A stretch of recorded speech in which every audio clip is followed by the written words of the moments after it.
Hi again then guys, and so we have another requested circuit setup for you today, and this time it's a slightly lower one than usual, a 400 pp circuit setup, and it's for the Suzuki Alto Lapin Turbo, which is one of the relatively few all-wheel drive K cars on the game.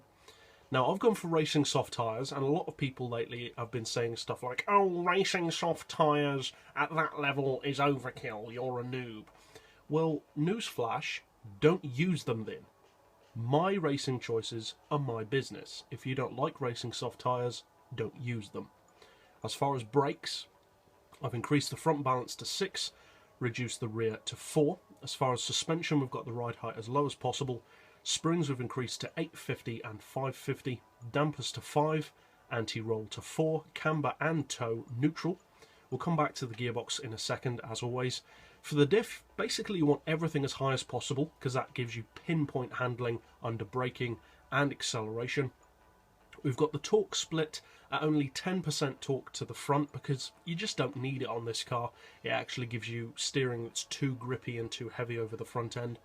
As far as power, obviously you can make your own choices as to what particular parts you want, but I do have an oil change on this car, and we've gone for a stage 3 engine tune, sports computer, sports exhaust, standard manifold and cat, intake tuning, and I opted for the high RPM turbo.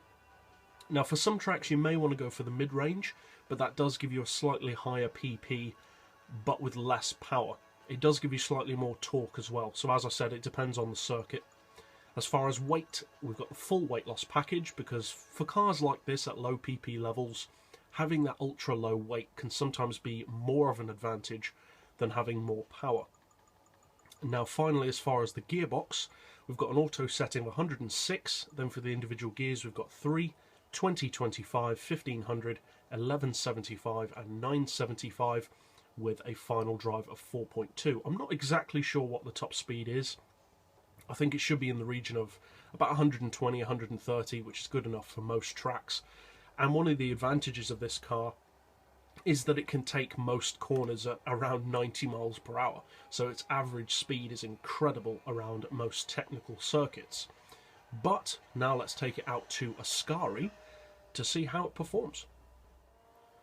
Now this car of course is never going to take on something like a Supra or a Skyline of course, or even say a Golf GTI at most PP levels, but for circuits such as here at Ascari, it's incredibly good, because although it doesn't necessarily have the highest of straight line performance, it can corner in such incredibly quick speeds, or at such incredibly quick speeds, that its average speed around technical circuits is ridiculously high. In some cases on equal footing really to cars with much more pure spec.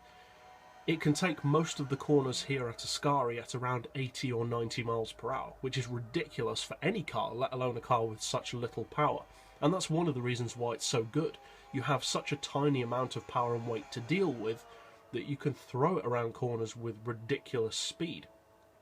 Now overall, if you decide to use this tune for the 400 pp level, obviously I hope you find it fun, and it's pretty competitive, I would say, for the 400 pp. You have to choose wisely what track to use it on, because it's not the quickest of straight line machines, but it can get around here, Ascari, in around 2 minutes 20 seconds, which is pretty good for the 400 pp category. And so, if you're new to the channel and you'd like to keep up with PP specific builds or various other tunes like this, then be sure to hit subscribe down below to get those as soon as they're released.